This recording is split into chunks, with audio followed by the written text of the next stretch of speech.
Welcome back to Felicity Was Here. I'm Heather. I'm Melissa. And I'm Dr. Joe. And today we're discussing Felicity Season 1, Episode 20, Connections. Hello, ladies. How's it going? It's going. Hey, good. Is everyone ready for summer? Almost.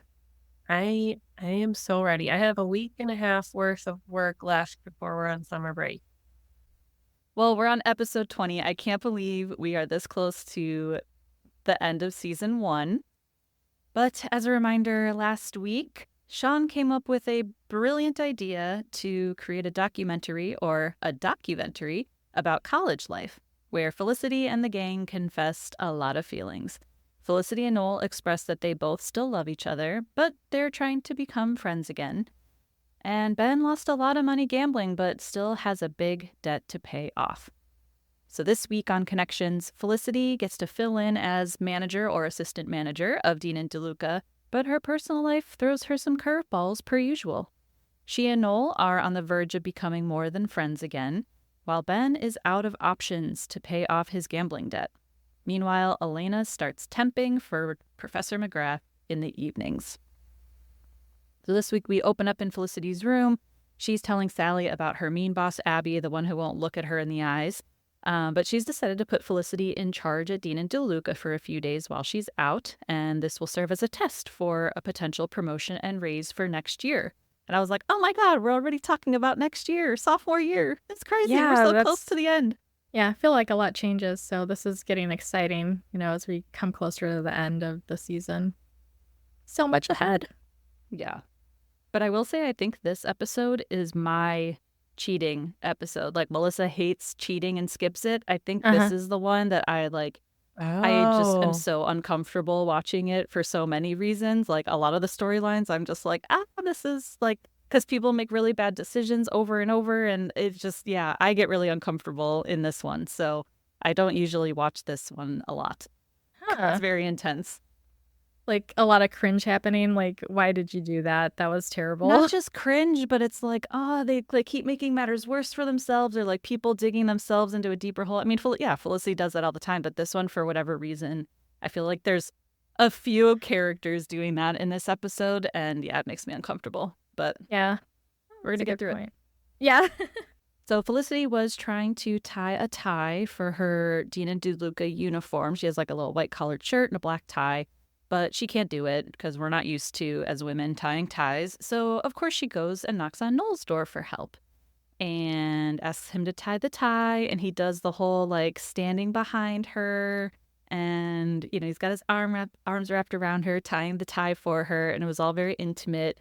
And Noel's like, oh, yeah, you look very managerial. But, you can tell he's, like, pining for her. And so as she goes to leave, she then barges back in and she says, this whole just friends thing is really confusing and kind of sucks. And Noel agrees. So there's definitely some feelings still brewing between them. Mm-hmm. So I found just right off the bat at the beginning of the show, I was noticing a lot of role reversals and identity shifting. Especially the more I watched the episode, and I'll keep pointing it out. But right off the bat, Felicity's being put in charge. She's being put in a different role, role of authority, and usually that's not the case. Usually she has difficulties, navigating with her relationships with authorities, like, are we good kind of stuff. And so that's interesting. And then the whole friends dating kind of, back and forth, like, what roles are they occupying in their relationship dynamic with each other right now? And it's also kind of messed up. Hold on, I'll save that part for later. But I saw a different show recently where the woman had to put on a tie also for her work uniform, and the guy took it off of her and put it on himself and tied it on himself, and then put it back on her, and then she just tightened it up instead of like doing the whole like, I'm gonna like hover over you and be intimate thing. And I thought, because I watched that show very recently, that it was this one. And then when he did that, I was like, oh my gosh, you have some boundaries, man. What's going on here? So it threw me off when I saw that. But it was like, it's just another way to highlight the confusion with their status with each other right now. So it's just interesting. What was the other show that you were watching? I can't remember. It's sounding so familiar. Yeah, I don't Yeah. know, like, I was Yeah. watching Party of 5 a lot recently, and I don't know if that happened, but I don't know. I watch so many shows, like, in Okay. rapid fire that I can't even keep track. I have no idea what it was. I feel like I can like see it in my Yeah. mind. Yeah. Yeah, and I was like, "That's the way you do that when you're, being appropriate," because it was like, "Oh, is he gonna cross the line or not cross the line?" type of thing, and then he didn't, and I was like, applauding that. I was like, "Yes, that's the way it's done," and then that didn't happen when I was watching this episode. I was like, "Shoot." But I don't know if it did cross the line with Felicity. Like, I think Well, she was yeah. kind of okay with it, you know? Like, she was like, oh, he's got his arms around me, and there was Yeah. sexual tension, you know? Yep. But yeah, who knows what they are. Like, she could also ask anyone for help with the tie, and she went to Noel, you know? But Well, he is the RA. yeah, but like, she could go to work and be like, hey, Yeah. Abby, how do I tie this thing, you know? Oh, Abby would fire her So- on the spot if she did that. So you Yeah, can't. no promotion for you. No. So then at Dean and Deluca, when Felicity's working, Ben kind of comes up to her in a hurry and asks if he can work because he needs the money.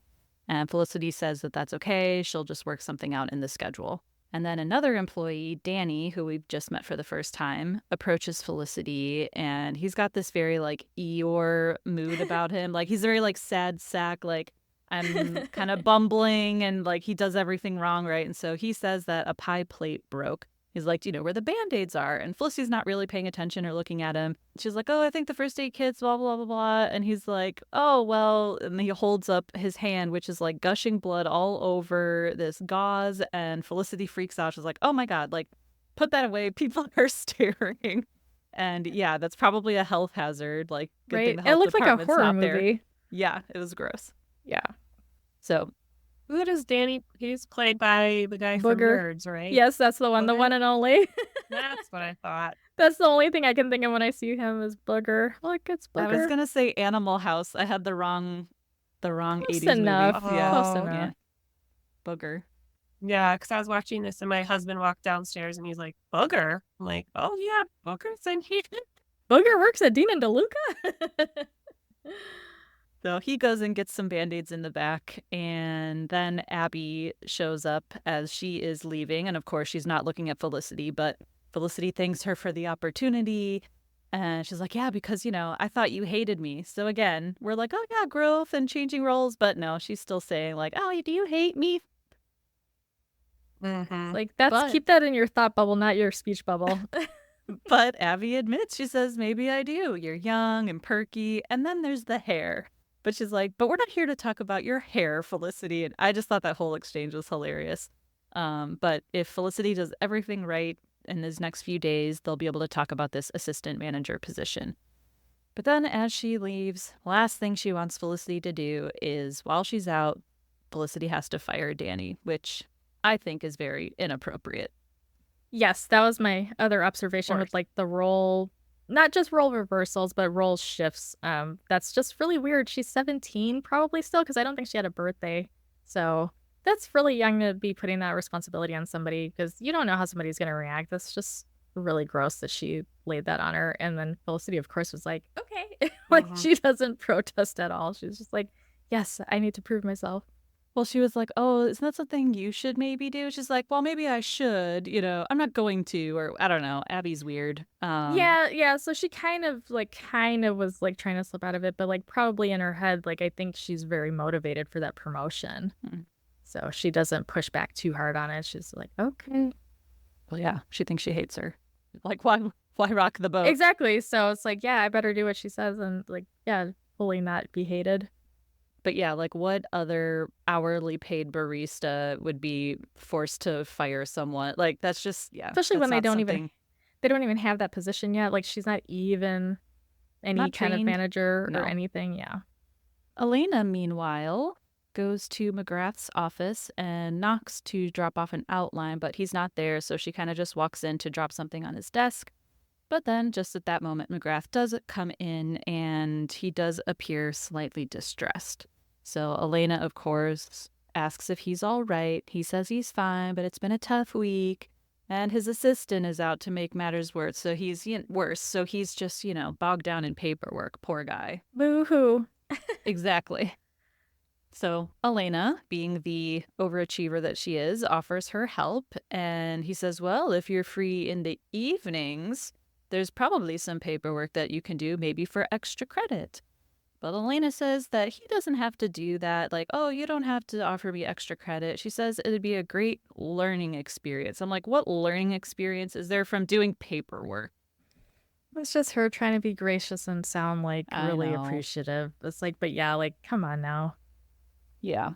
And, well, he says yes, because, yeah, if she's got some free evenings, he'll take the help.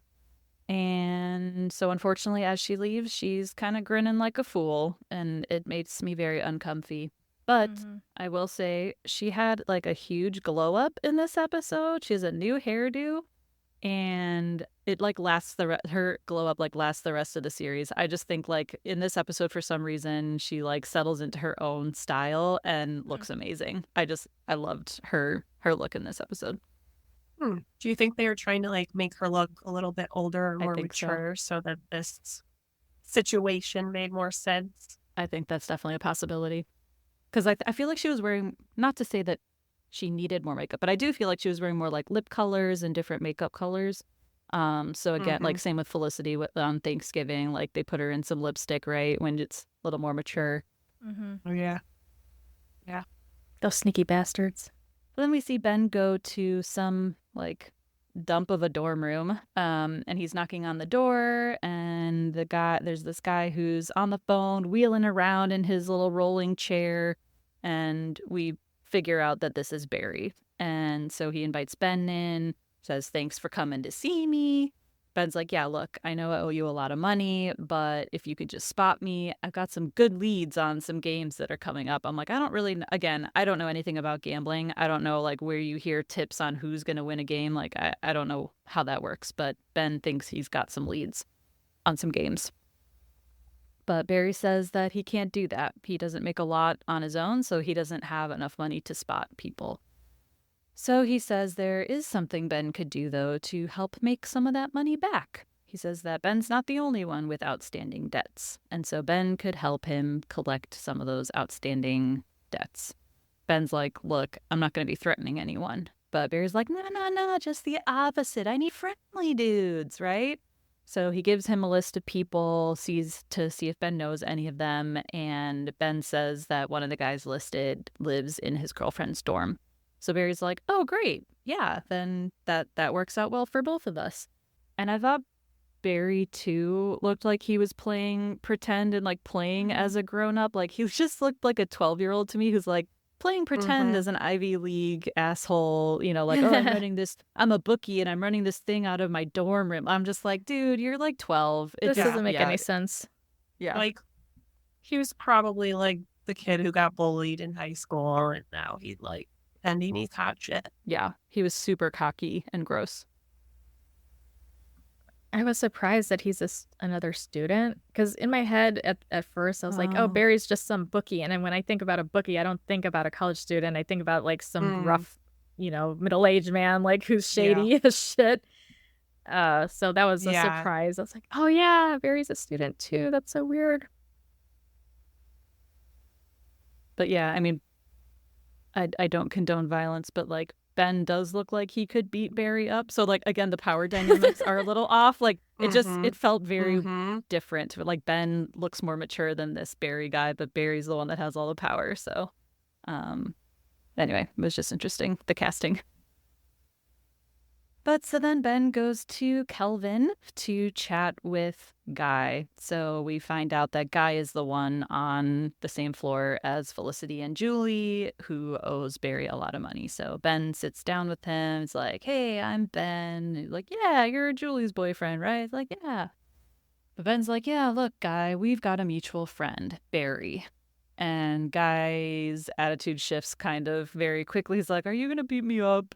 This feels so bad for Guy's like, are you gonna beat me up? But Ben's like, no, like Barry, Barry's a good guy. Like, it's just he's covering for you, and he doesn't make a lot of money on his own, but like he's got to use his own money to cover for people who don't pay. So he's in a real bind.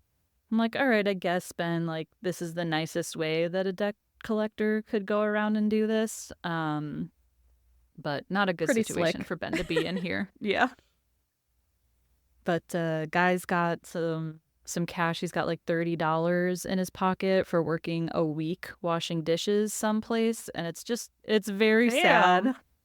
And so Ben's like, you know what? Forget it. Sad. Like, screw Barry. And he leaves. Because, yeah, that's just really depressing. Well, how can Guy even afford to attend this university if he only makes $30 a week? I don't know. Surely he Student can't afford to loans? be I don't gambling. This know. is that's not a good choice. Another fair point.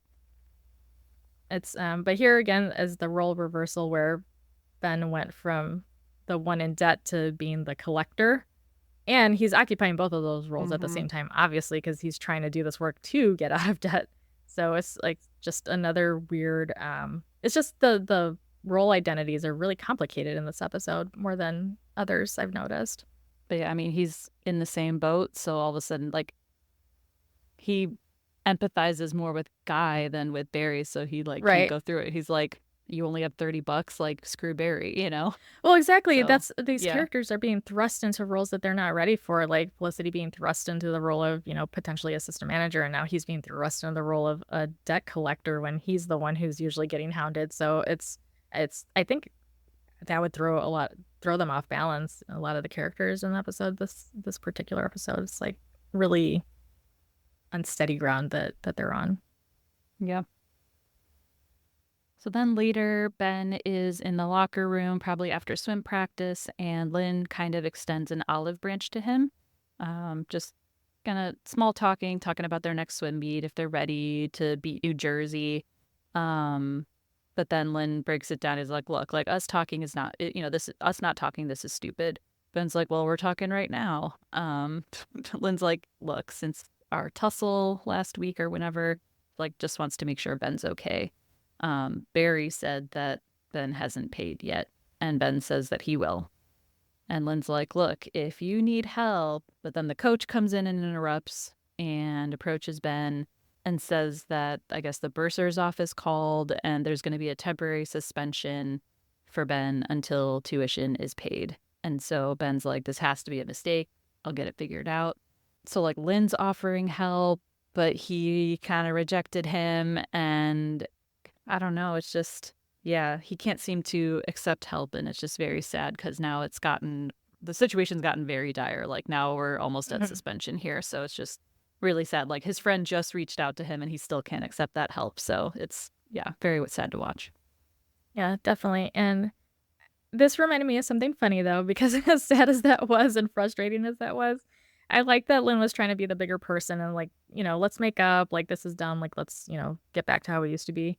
But I saw a meme recently and it says something about trying to decide, should I be the bigger person or the bigger problem? And Ben's definitely choosing to be the bigger problem across the board this entire episode. It's like, it's a funny meme, but it's not funny to see somebody struggle like this. Yeah. It's like, yeah, you're right. He just keeps on digging this hole deeper, or circumstances keep making it deeper.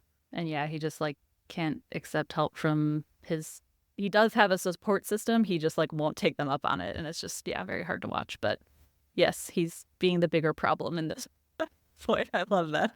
Not the bigger person. And Lynn's actually a good guy, too. Like, he can say some dumb things, but, like, he's a good guy. He's a good friend. Yeah. That's what I've been seeing. And that's where I think his role is kind of changing a little bit, too, in this episode, where, because I know you all were kind of like, he's the one who got him into gambling in the first place. Like, Ben got himself into the gambling. Lynn, was talking about it. Maybe he did a little bit of peer pressure.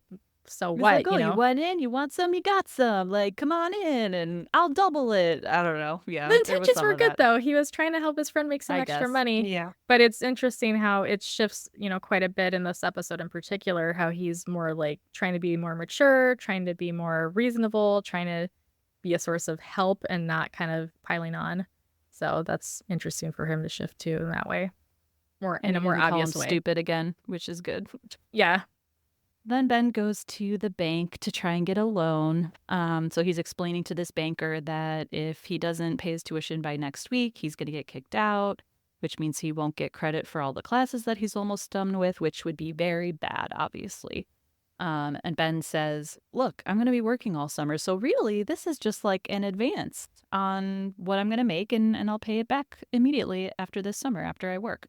And the banker gets really excited. He's like, yeah, that's a great idea. An installment loan is like a perfect way to pay off debt. And so Ben is like finally hopeful. He's elated.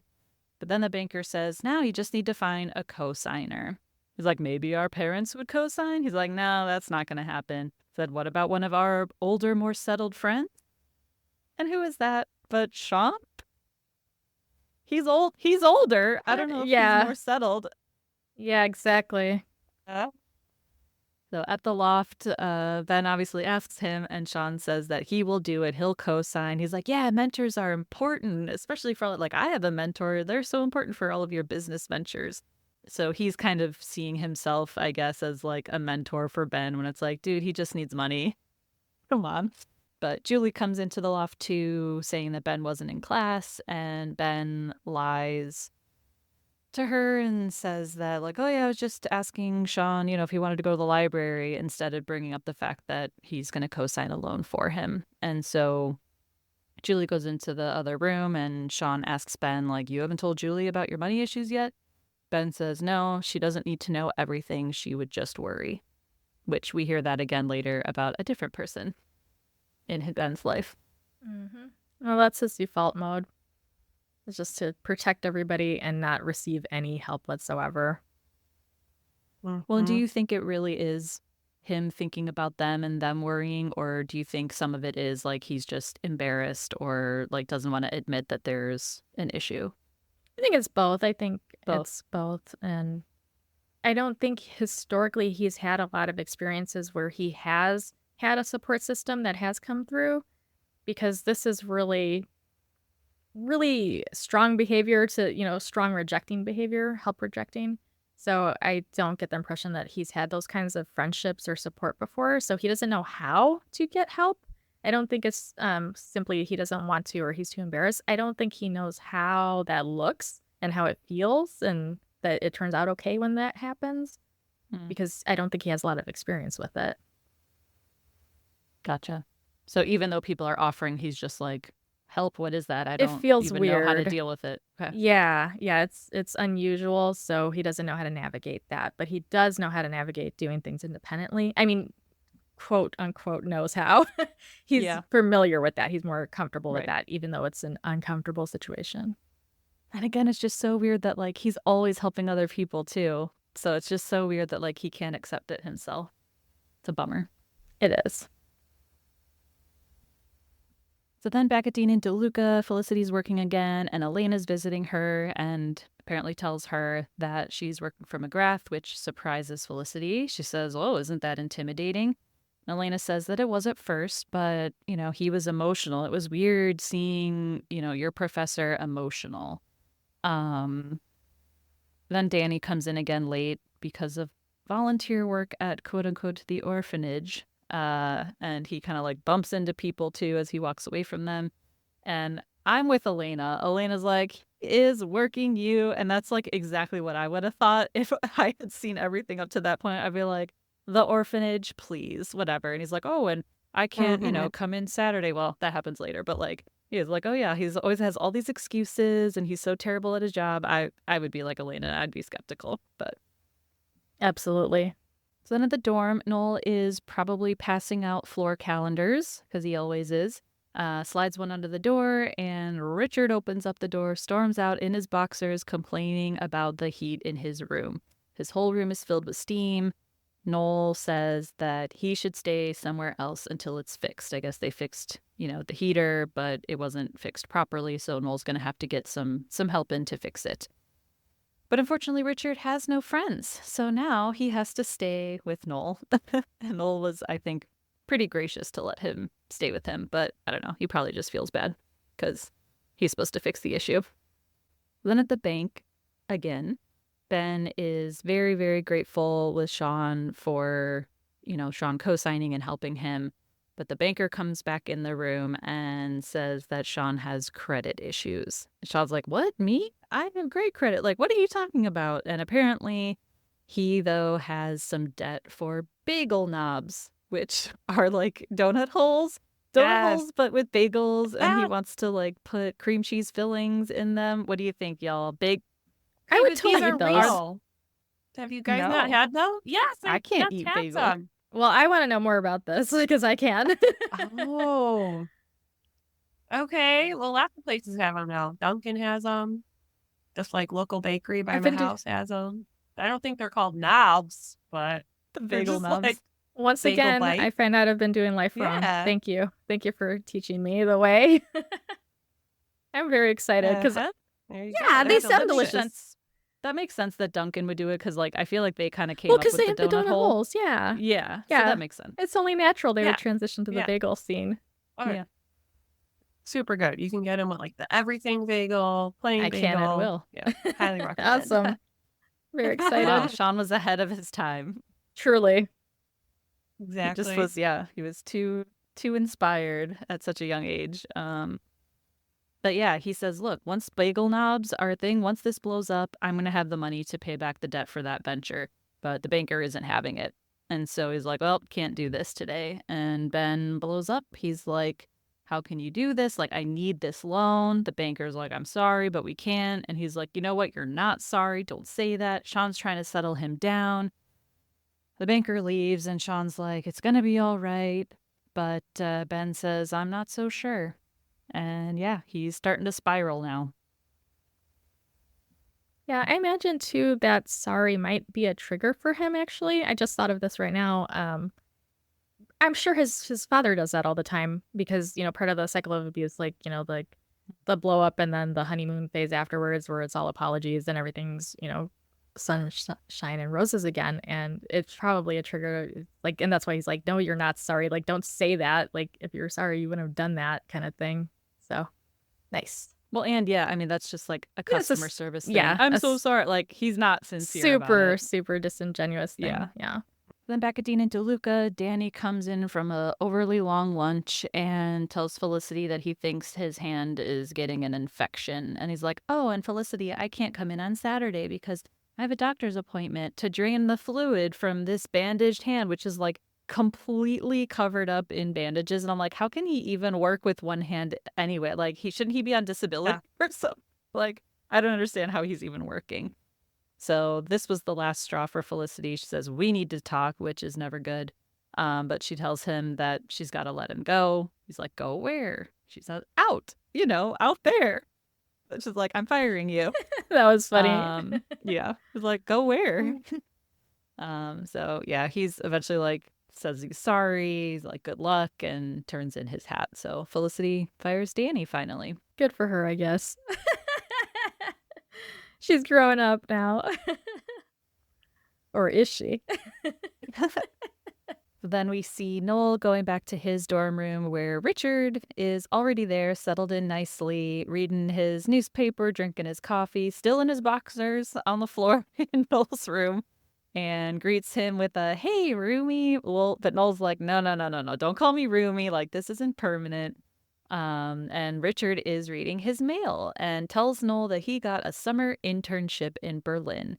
And Noel is shocked and excited. But Richard says, what will Felicity think about this? Like, I thought I heard you two talking about spending some time together over the summer. But Noel says that was back before they broke up, and now they're just friends, and they're focusing on rebuilding things.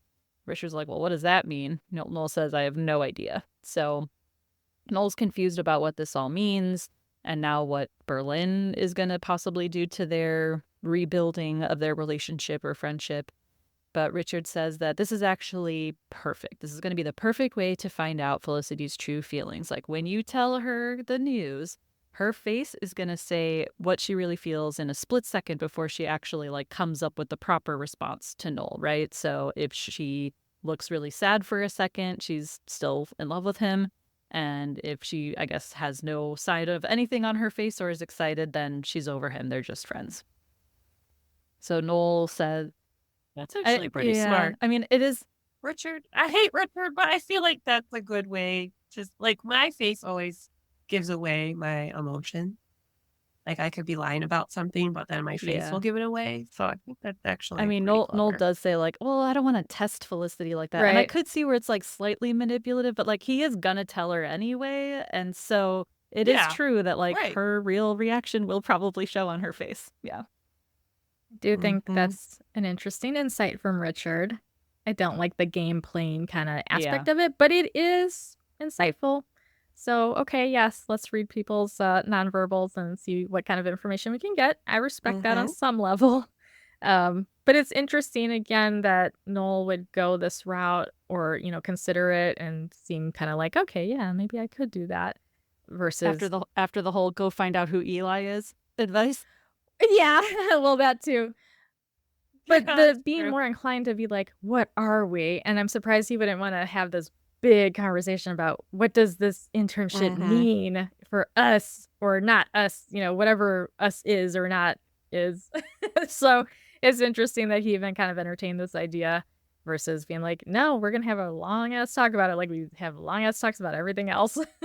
Skip all of your classes today. We've got some Yes. talking to do. Yeah, exactly.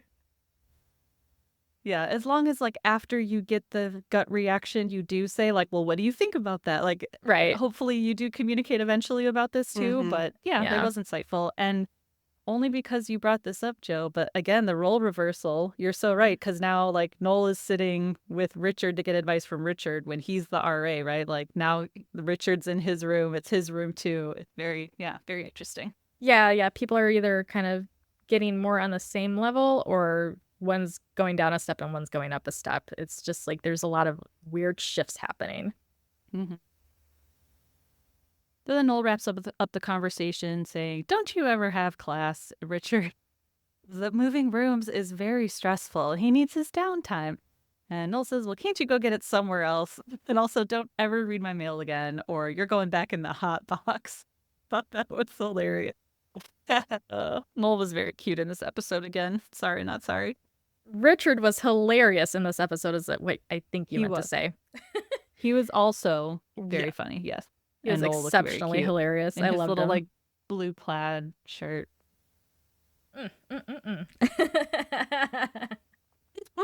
It feels like whenever one of them, like if Noel's having a great episode where he looks really good and he's doing good things, then Ben's being a shit. And if Noel's being a shit, then Ben looks really another role reversal. Ben still visually looked hot, but his actions were all not around. Yeah. But that's another role reversal right there. It's just one's off, the other one's on fire. Well, and also, maybe we're getting too much on a tangent now, but like Felicity also was concerned for Ben, but she wasn't like going overly out of it. Like, yeah, she left her job because it was an emergency, but like she still came back with Noel. Like she wasn't obsessing about where Ben was, which is also very interesting. Yes. Normally she obsesses. Absolutely. Things are changing. But then back at the loft, Ben is on the phone talking to his mom, and he says that everything is fine with him. And he kind of rushes to get her off the phone, but he promises that everything is great. But, dear listener, everything is not great. Not at all. Yeah. And again, another flip-flop here. He's being more of the protective one of his mother when she should, caregivers should be more protective of the child. But he's stepping in saying, like, I'm not going to tell her because I have to protect her from being worried. So it's just laying that on even more thick as the episode goes on. But it's more pronounced when it's, the mother-son relationship versus when he's kind of doing that with his friends. Yeah. And again, just like, prior in the episode with Julie, he's like, oh, no, everything's fine. We're going to go to the library. And now with his mom, he's doing the same thing. So it's just, a repeated pattern here with him. Then we go to McGrath's office where Elena is working with him in, she says that she's, taken this filing system and changed it up into a more efficient way that she thinks he'll really like. And McGrath then kind of is almost like looking at her, like examining her, like contemplating something, and then asks her if she took any time off before school. Elena says, no, why? Like, oh, well, I just work with a lot of freshmen. You seem a little older than most freshmen. Like, you're more mature. And barf. That just barf. Yeah. Big time. Gross, Prince Humperdinck. Gross, Jack Skellington. Yeah. I'm going to add a puke sound effect later. Thank you. It's needed there. Yeah. But It'll be the McGrath sound effect. sound effect, yeah. Yeah, but it's like grooming much? Like, it's, let's talk about some red flags here. You already mentioned, do you have extra time in the evenings, which is Yeah. a little bit why does she sketchier have than to during do the work? day. Why does she have to do the work in the evening? Why can't she do it whenever she's free? Ugh. Exactly. And then him opening up a little bit where he's like knocking down a little bit closer. Are you friends? Are you peers? Are you colleagues? It's like, no, you're not. So like, why are you opening up about personal stuff? And now this, like, oh, you seem a little bit, that whole like, you're so mature for your age kind of vibes. Like, that's, yeah, lots of red flags and lots of, like little breadcrumbs here, grooming happening. Yeah. So then Elena explains to him that her mom died of cancer when she was young, so she had to learn how to take care of herself pretty early on. And McGrath kind of thinks about that for a second and sees it as an opportunity to share that yesterday, when he was looking upset in his office before, he found out that his ex-wife has lymphoma. And she says that she's sorry and he is too. So I don't know how far we want to get into this as a group here. But I also think there was like an emotional connection happening here. Like she mentioned the cancer, so then he mentions cancer. Latched right onto that. Yeah, and I think that that's just suspicious too. Yeah, that's kind of convenient diagnosis. Yeah, it's just there. Yeah. It was a little sus, but it's in passing, so that could explain why he was upset on the phone. But that's the thing. Or upset that day. Yeah. These gestures that are quote unquote in passing when really there's so much intention behind them, and these words and revelations are chosen very carefully to just get a little bit closer and closer. And yeah, just that theme again is like he's getting more on that personal level versus professional level. And that's inappropriate. He doesn't need to share that even if he does have that in common. Because I can think to myself, there are a gazillion times I could have disclosed something to a patient, like it was a very similar thing, and I could have been like, oh yeah, that totally happened to me too, or whatever. But that's not appropriate. So you don't do that unless it's very intentional for the patient's benefit, not for, the therapist's benefit. And this was clearly seems like he's laying some groundwork to benefit himself. Yeah. And, on the pod, we try not to do any big spoilers here. But I feel like they've been teasing this throughout the season. Like she mentions like, oh, he's got that like dark, sexy thing going on. Yeah, she they've been talks about him a little bit that way. Yeah. So, I mean, we won't give away any big spoilers here, but there's something building up clearly, here. There's something starting here. We don't like it. Yeah. And I was just trying to think back then. I don't know when I was a kid in middle school if I really saw this as like a huge problem yet. Like I probably wasn't like, oh, he's dreamy, right? Because he's like 50. I don't know. But I don't know if I would have seen it as a huge problem. And I was just thinking about other shows too back then that might have had like a teacher-student relationship in them. The first one that came to mind was Dawson's Creek, like season 1, Pacey iconic. And his English teacher. Yeah, iconic. But that show, I feel like the way they were positioning that was like, unrequited, or not unrequited, but like star-crossed lovers, like we're not supposed to be together, but we both want each other and blah, blah, like, oh, Pacey's dreaming about her. Yeah, it's like this fantasy like come true. Like they tried to make it more romanticized. Sexy. Yeah, and this to me, I was actually getting the ick now watching this because there didn't feel like feelings there. There was something off about these scenes between them that I don't think like Dawson's Creek did back in the day. So again, I think this show was probably just really ahead of its time for this type of relationship. Yeah, and that speaks not just to the writing, but to the acting too, that you can pick up, because the words on this, on a page for the scripts, like, that could look like anything, but the actors are really stepping into this and leaning into this and creating that ick response. So I think that's really cool. I know you're a big Saved by the Bell fan, and so that was the only other storyline I could think of where there's a professor. Was it Saved by the Bell? The professor and Kelly, right? Okay. Yeah. It was the Saved by the Bell, the college years.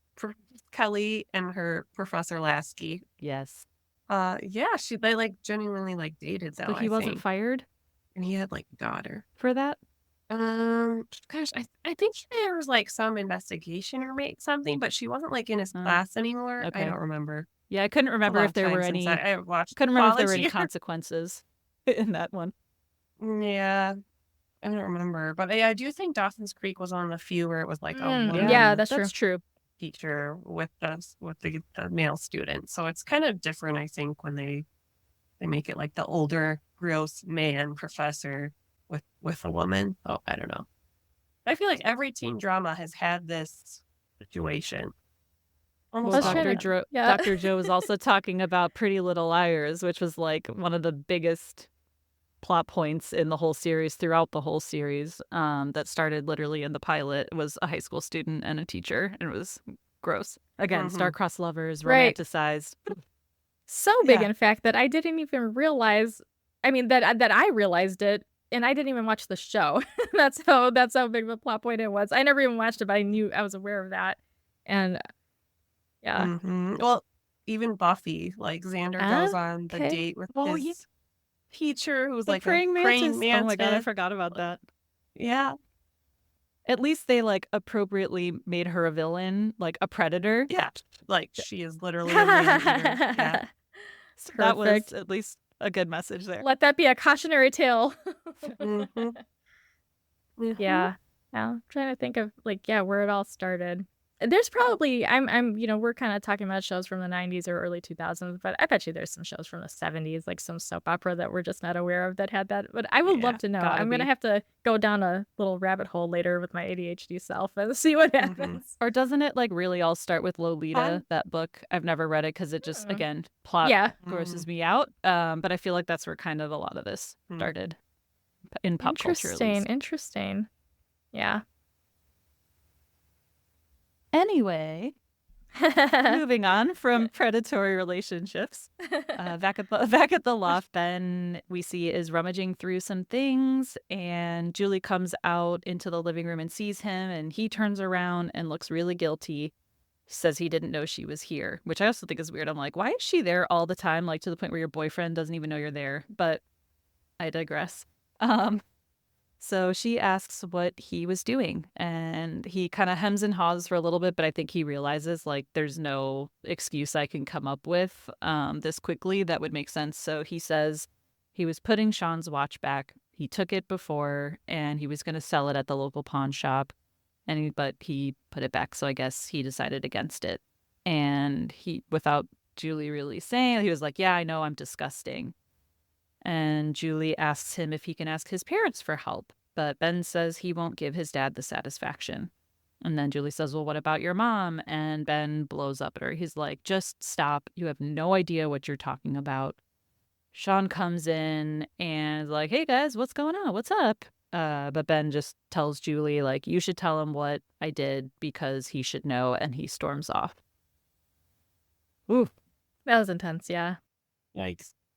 Not cool of him to yell at Julie, especially like he was giving her advice when she was going through her rape, and he doesn't know And what with that's all of all her about mom either. stuff, with her parents. Yeah. Yeah. Yeah. Not cool. Again, he has no experience getting help. Yeah. I don't think it's okay that he yelled at her either, but he literally does not know how to get help. He doesn't. He just doesn't. That's really tragic. Yeah. And I think he probably also just thinks all of that is pointless. Like, why would he go to his parents for help? You know? Yeah, how His much have dad's they not gonna helped him help. up to His this dad point? created Yeah, the problem. Yeah. exactly. But I mean, I guess it's the one good thing is that he didn't actually sell the watch. I don't know. It's brutal. Yeah, and I was surprised that he was just like, "Yep, this is what I was doing. You busted me," and he just blurted it out. I was kind of surprised that Right. he. So at least there's that he's starting to tell the truth because he's keeping a lot from her, but now he's at least letting some of this kind of come through a little bit more. And it's funny because clearly she does know he's having money issues. So Yeah. even though he's trying to hide stuff, like she still knows. So Yeah, especially because she is there all the time. even when he doesn't know it. Yeah, like when he said, "Oh, that's my girlfriend's dorm," I'm like, "Is it? Does she live there? How can you call that her dorm? What are you saying?" So It's like true. she's never She fucking lives there. at the loft. Yeah, it's weird. So then we see Noel go to Dean and Deluca to tell Felicity about Berlin after Richard pushes him to ask her, just so that like at least he'll know one way or the other. So he starts to tell Felicity that he found out some interesting news, but she's like turned away from him making coffee at an espresso machine, so he can't see her face. So he starts like stalling the conversation as she's making this coffee until she eventually turns around and looks at him. And so he tells her about the internship, and she does look a little bit down or disappointed before she says, "Wow, that's really great. Congratulations." And so then, of course, his face lights up because he's happy that she would be sad about him leaving. But then, of course, Danny is back, and he's complaining about the schedule, that Abby wouldn't do it that way. And Felicity's like, "Wait, Danny, what are you doing here? Like, I fired you." And Danny says, "Oh, I decided. You can't fire me. You're not the real boss of me," which sounds like a 5-year-old. Like, "You're not the boss of me." And so he's just decided he's going to keep working, which I guess he kind of has a point, though. Like, she isn't his boss. Yeah, she ain't shit right now. It's really Abby's fault that this all happened. It is Abby's fault. But also, this reminded me of a Seinfeld episode. I believe it was George was trying to break up with somebody, and she's like, "I don't accept it." And she just kept on not being broken up with him. Good. Oh, that's a good one. Yeah. Nope, I'm not fired. Good for you, man. Hey, anyone who's been laid off, try that next time. So it's like, "No, I don't accept that. I don't accept you laying me off." So it's evening again, and so Elena is working with McGrath in his dimly lit office. I mean, I know the whole show is dimly lit, but it's a very dimly lit office, and they're kind of chatting. It's extra dim. There's like one light on. And they're chatting / teasing each other a little bit about jazz music, which, again, ick. I was just thinking it's just kind of more of that sliding into that casual versus professional kind of status. You know, it's like the boundaries blurring more and more and more the longer the episode goes on. And like he's not at his desk and she at a different desk. Like they're on couches closer to each other too. Like the scene, it just felt closer together too and less professional. Like, oh, we're both just sitting on the couch flipping through our papers at night. Talking about music. Yeah. You know, it's like it seems way too intimate, way too casual. Like put on a lab coat, you know, put on some goggles or something. Like do something. Go to the file cabinets. Yeah, the actual file cabinets where you're supposed to be filing. Yeah. But then McGrath gets a phone call from someone that he calls Sweetheart, and he's talking about sending something to them. So Elena, I think, feels a little awkward maybe, so she gets up to leave and give him some privacy. But McGrath hangs up and says that it was his 13-year-old daughter, that it was her birthday, and she thought that he forgot to send her a gift. So Elena looks a little bit relieved. She, you know, clearly has some sort of a maybe crush going on. But McGrath says that his assistant comes back tomorrow, so he wants to thank her properly for all her help this week. Elena's like, "Oh, no problem. Like, I think she'll love the filing system." And she starts to say, like, "Oh, I'll see you in class," and starts to leave. But then she whirls around and asks if he wants to go out to dinner sometime. He says, "Oh." And then he kind of thinks for a second and says that he's flattered, but he doesn't think it's a good idea. So Elena says, "Oh, sure, yeah, I'll see you in class." And as she leaves, shuts the door, she's clearly embarrassed, like, "Oh God, what did I just do?" and walks away. And I feel very uncomfortable again. Yeah, and I don't think that's an accident. I think, you know, there's this part of that grooming process too. Like there's a bigger picture here, and he's just kind of setting up, like, kind of dangling this bait here and seeing, you know, like, what's going to happen? You know, how's she going to react to all this? Yes, all part of his plan. He's playing the long con right now. This is just another piece of the puzzle. Like, because if he was like, "Yeah, let's go out right I want to now," thank like, you properly. It would be, like, too much. Yeah. It's still, so he has to like kind of pretend like he's exactly against it at first to, like, you know, put up this facade that he's trying to do the right thing, but really he knows he's exactly. And make it seem like it was her idea. Exactly. That, like, she asked him out. That role reversal again. Like she's like, oh, she's the one pursuing him, not the other way around. It's like, bullshit, motherfucker. Yeah. You're the one like sitting with her in your office in the dark on the couch. Yeah, it's gross. I don't like it. So then Ben goes to Epstein to chat with Lynn, and Lynn says that Barry's been calling him all day. What's the deal? And says that he's been in these situations too. He's been lost. He's acted like an idiot. Like, look, before you do something you'll regret. But then Barry interrupts. So I don't know if Lynn was going to get through to him or not, but Barry Fucking shows Barry. up. Fucking Barry, little child. And he's like, oh, I didn't think you'd be here. Like, what's up? What about the list of dudes that you're supposed to get my money from? And Ben says, turns out he had to work, so he couldn't take care of any of those guys, but Barry doesn't buy it. He's talking very loudly to Ben and then says to Lynn, like, hey, you shouldn't serve him. You know he doesn't pay up. So then Ben says, what's your problem? But Barry says, Ben's the one with the problem. So Ben, though, I will give him his credit here. He does try to leave and just separate himself from the situation. Like, tells Lynn, like, I'm going to get out of here. He does try to leave, but Barry, like, physically gets in his way. He cannot leave. Still don't love it, though. Ben then pushes Barry over into a table and knocks everything down. And Ben leaves, and so Barry's now pissed. Well, still pissed, I guess, but even more pissed. And Lynn's like, look, Barry, go easy on him. He's strapped right now. But Barry's like, where's your phone? And he's like, I'll find it anyway. So he's going to go call some people. Not a good situation. That escalated quickly. Very. But I think Ben's history of violence that he's observed probably has resolved problems and shut down whatever the situation was pretty quickly. So he's not used to seeing the situation escalate.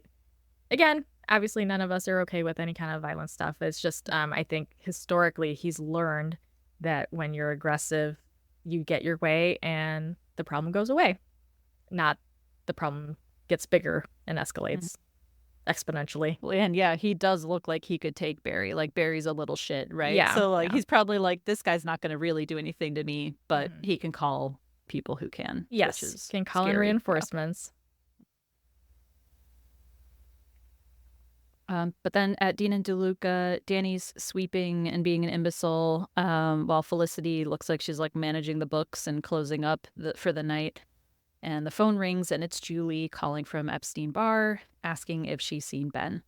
She said, like, she doesn't really know what happened, but apparently there was an argument, and Lynn heard Barry call his frat buddies, and Lynn thinks that they're going to do something to Ben. And so Sean's at the loft waiting in case Ben comes home. Lynn went out to look for him, so Julie's like, I feel like I need to go look for him, but she doesn't want to go alone. So Felicity's like, yes, I will be there 100%. And I know, again, I give Julie a lot of crap, but I do think she's like really good and supportive girlfriend to Ben in these moments in particular. Like, she is concerned about him. She does want to go and do something. Like, even though he's pushing her away, she's still trying to help. Yeah. So and I do spiraling appreciate her there. Yeah. Yeah. Mm-hmm. But so since Felicity has to go help, she asks Danny to finish closing up for her. And Danny says no immediately. He's like, no, I can't do this. But Felicity's like, look, it's an emergency. I know you can do this. And she just kind of gives him the keys and leaves.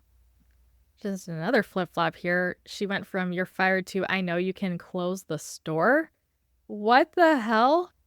And it's just interesting the urgency with which they approach things. And I get, yeah, like they're worried about Ben, but it sounds like Lynn just ran out on his job and that's what she's doing now too. It's like, it's just interesting. Mhm. I think maybe Lynn could get away with it a little bit more because nobody's like, hey, I'm trying to promote you right now. But for her to just walk out on her job, and I don't know how close she was to closing because she was like, it looked like they were wrapping up, like if she was like kind of doing the books or whatever. Why she couldn't be like, okay, meet me at Dean and Deluca in half an hour and then we'll go from here. Instead of just or like I'll meet you running as out. soon as I'm done closing. Yeah, like I'm gonna close. I absolutely am gonna help you because who knows how long it's gonna take to look for him. But it's like you can't wait half an hour or however. It's like it's just a lot. It's just a lot. Well, and also if she fired Danny, like wouldn't there be other employees there too that she did have on the schedule? Right. I just Yeah. think Why like they're the only two people there. Why is he the best option? It's like that's so reckless. It's like even for Felicity, like that's a little bit over the top for something that she really could have just wrapped up and been like, I will meet you. Just hang tight. Yeah.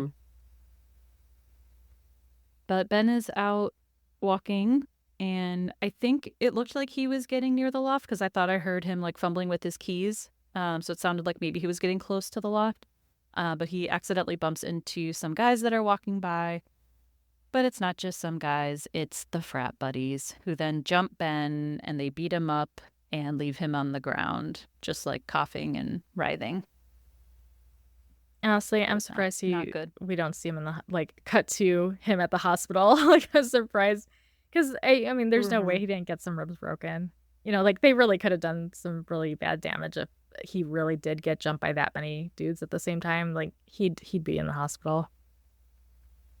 Unless he just wouldn't go, even if he did have a broken, you know, like he might just not Right. even go still. I don't know. I think he'd have to if you really got jumped by that many people. I don't think you'd have a choice at that point. Like I think he'd be really impaired and would absolutely need medical attention. So Probably doesn't have insurance. he got university insurance. Wouldn't have a way to pay for Fair it. point. Although his got no tuition's money. not paid, so he probably doesn't have the university health insurance either. Exactly. Great. Then we go back to Kelvin after Felicity was out looking for Ben, and she's with Noel, and they're walking together back to the dorm because Noel was also helping them look for Ben. So they stop in front of Noel's door, and he assures Felicity that Ben's going to be fine, but he's like, look, let me know no matter what time it is, like if you hear from them or if Ben gets back, which I thought was nice since they're not really best friends. Yeah, that was decent of him. Yeah. But they do say goodnight, and Noel leans in to kiss her on the cheek. And then he says, oh, well, going beyond friendship, though. And Felicity chimes in and says, oh, we could both get really hurt. We're like, yeah, we could. But then Noel leans in for the real thing. So they kiss, and then Felicity says, well, friends can kiss, right? And Noel's like, oh, yeah, absolutely. And then they keep kissing. And then stupid Richard opens the door of Noel's room and kind of glares at Felicity, and he's like, where have you been? I've been worried sick. You know, he plays like the mom / wife / girlfriend of Noel. Yes. Like, I was worried sick. Don't you have class in the morning? He's like, so are you coming in or not? And Noel just like closes the door on and apologizes for Richard. But Felicity says that she should go see if Julie called anyway, so she goes back to her room. More brilliant writing here with, again, the role reversal, because earlier in the episode, he's like, don't you have class? And now Richard's throwing that right back at him. Like, and yeah, that going from the kind of like getting babied, like, oh, it's hard to move. I have to lay here and, you know, take care of myself, to being like this, yeah, the authority again, like the wife or the mother. Overprotective, yeah, whoever. somebody. Yeah. So that's funny. But I thought it was played brilliantly. I thought it was so funny.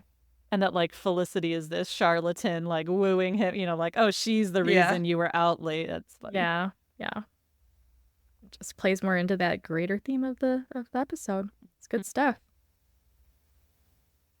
But Felicity tells Sally that Julie did call, but unfortunately no one had still heard from Ben. And it's now 7 a.m. and no one knows where he is.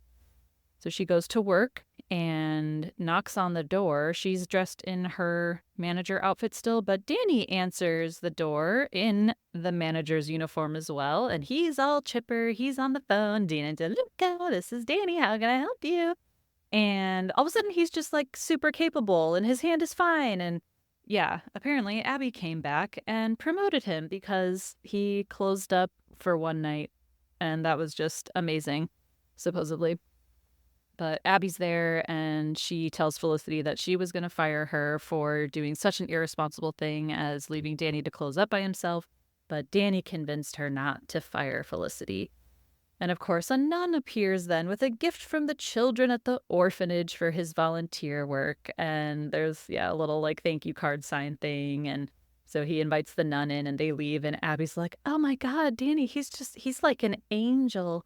And I just think it's all very convenient that he all of a sudden is like this super capable person who isn't some sad sack Eeyore type that like, oh, I can't do anything right. Like, what happened? What's the 180 here? I don't understand. Maybe he just needed the chance to be in charge, and that like motivated him enough to actually be manager material. Just needed the challenge. That'll do it. But again, here's that massive flip-flop we're seeing just thematically in the episodes. Like, he was so incapable, such a bumbling fool before a buffoon. And now he's got his shit together and he's being recognized, by this nun and all this stuff. And it's like, and I think that plays well into the scene that follows this, where it's a seemingly sudden change, but is it really? Like, were we really being played the whole time, by Danny and by somebody else? Yeah. So after class, after one lecture, Elena is heading out, but McGrath stops her and asks to speak with her for a minute. And it's awkward because she's still thinking about her embarrassing moment asking him out to dinner where he said no. But she goes into the room with him, and he said that he was thinking about her question about going to dinner. And she's like, oh, yeah, about that. And really, and he's like, no, I think it's a good idea if the offer is still good. And Elena says, of course it is.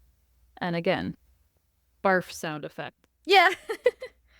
And again, here's that sneaky flip-flop, sneaky switcheroo, where it's like first, he set up all the pieces for her to pursue him and rejected her, and now he's the one pursuing again. He's initiating now because she already opened that door because he laid out all the pieces for her to do that. So yeah. And it seems like probably making her feel insecure, exactly, and second guessing herself, and now there's a validation. Yep, the whole thing. So again, it's like with Danny, it's like it seems like a sudden change, but Elena called him out early on, like he's playing you, but she's got blinders on in her own situation where she can't pick up on the ick because she's too deep Elena. In it. Because she's very perceptive, to call he's playing you.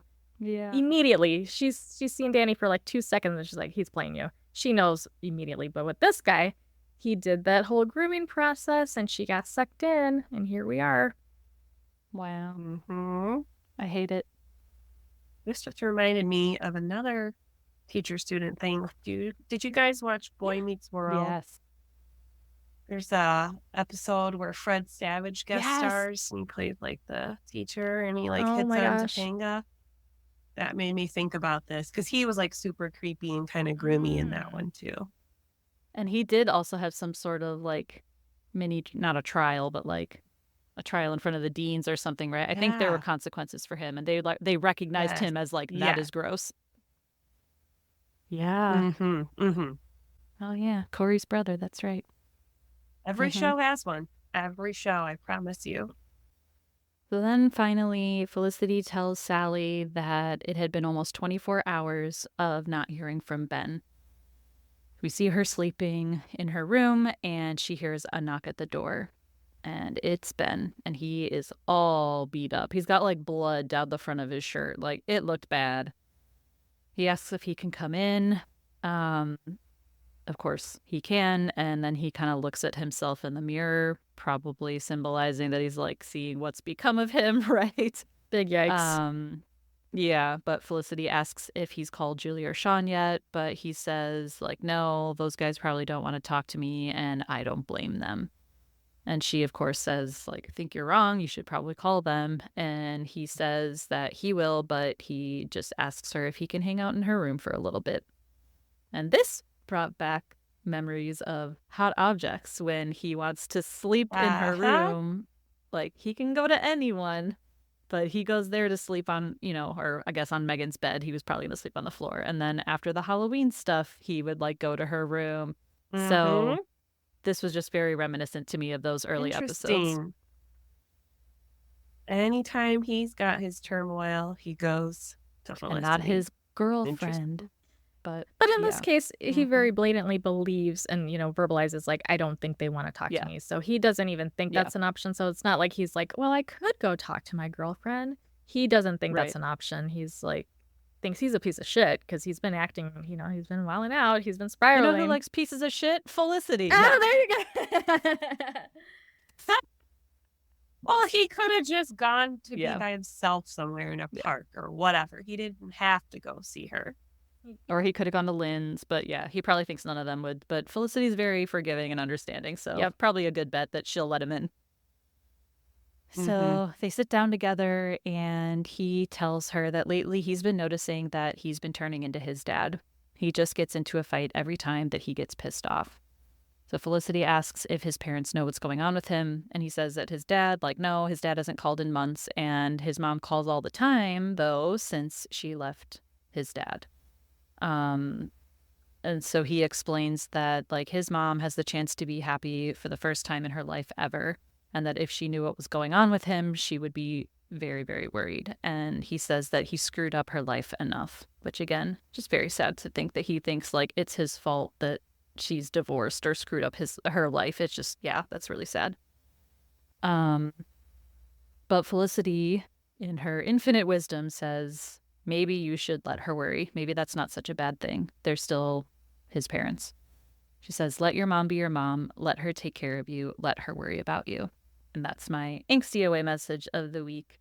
I don't know if I would really put that up on an away message, but like that was the angstiest thing I think that was said probably. And was still very like sweet and nice too. So he then says he doesn't know though. He's like, I don't know. He's still not sure if he wants to let his mom in like that.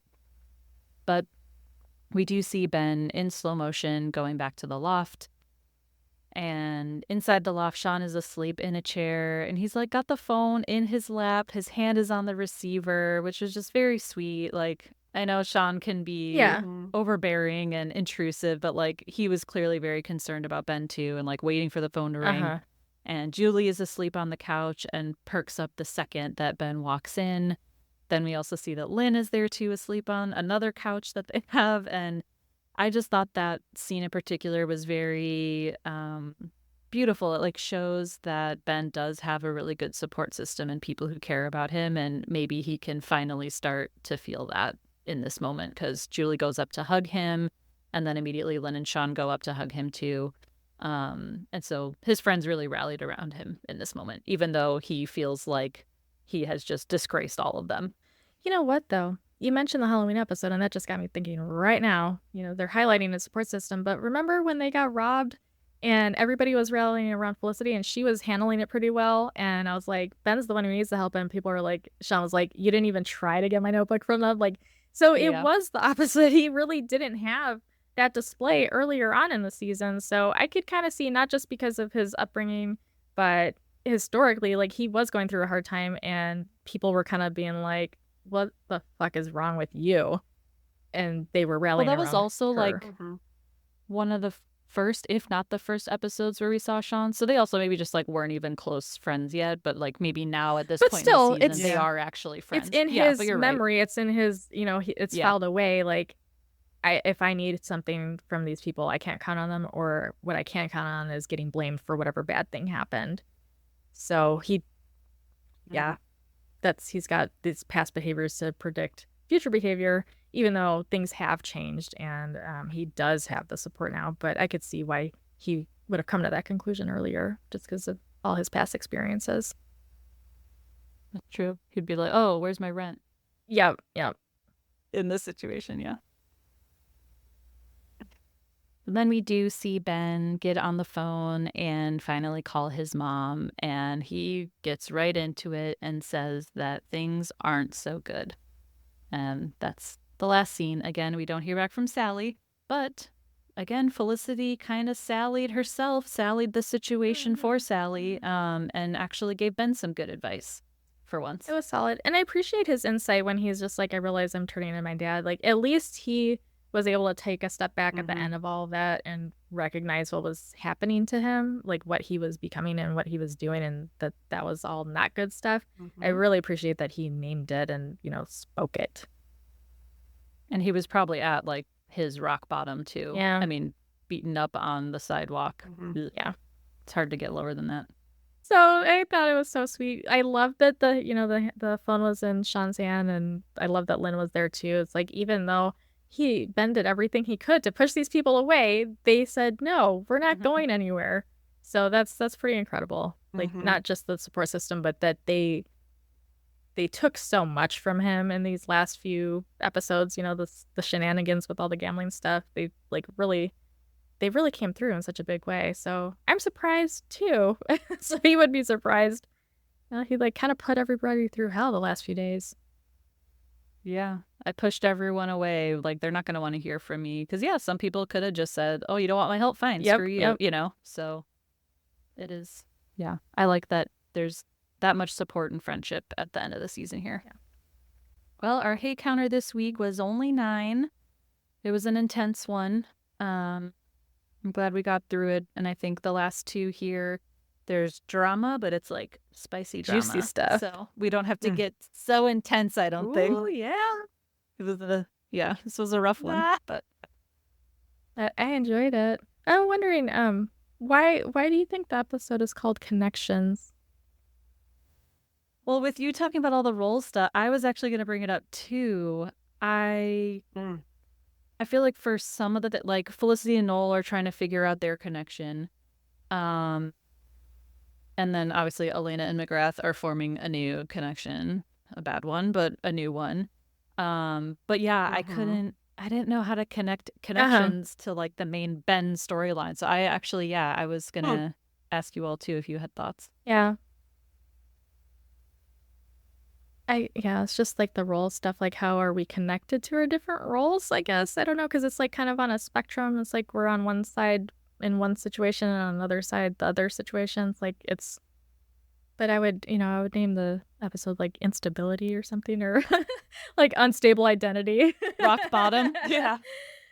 Something like that. But yeah, Connections kind of threw me off. I was being curious about that after I recognized the theme that was coming through. Connections didn't quite fit for me, so it's just kind of curious about that. No. Or maybe they just like had to rely choice. on their strong connections with each other as friends. I don't know. Yeah. I was also struggling. I'm like, why is it? I was trying like, what's the theme? And I was like, what is this connection theme? I like your theme better, Dr. Joe. I don't know what I'd name the episode though. It's like nothing cute. Doesn't have a nice ring to it. Assistant to the regional manager. Yeah. It's now called Booger. Righty, well, 2 more episodes to go. Thank you all, as always, for listening. We will catch up with you again next week for The Force. Very excited. Guys. Bye. See you next time. Felicity Was Here is produced, written, and edited by Heather, Melissa, and Dr. Joe. You can find us on Instagram and TikTok at Felicity Was Here Pod. If you're enjoying the pod, please leave us a review and help us spread the word. We appreciate you and would love to hear from Felicity superfans like us. So send us your feedback, ask us your burning questions, or just say hey at felicitywasherepod@gmail.com. We may even read your note in a future episode. Talk to you all next week.